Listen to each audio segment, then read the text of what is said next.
Karaikudi rotary club சார்பில் நடைபெற்ற 36வது கார்மேளா நிகழ்ச்சியின் பரிசளிப்பு விழா சர்க்குரு மஹாலில் நடைபெற்றது.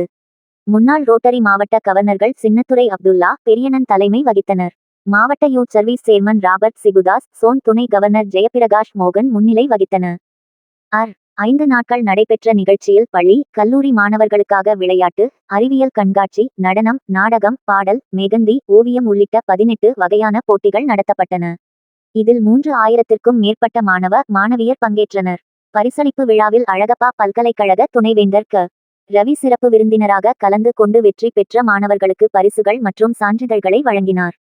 ரோட்டரி கிளப் தலைவர் ருக்மா சரவணன், செயலாளர் மணிகண்டன், கார்மேளா ஒருங்கிணைப்பாளர் சொக்கலிங்கம் உள்ளிட்ட நிர்வாகிகள், ஆசிரியர்கள் மற்றும் பேராசிரியர்கள் கலந்து கொண்டனர். தொடர்ந்து இணைந்திருங்கள் அறிஞர் பார்வை செய்திகளோடு.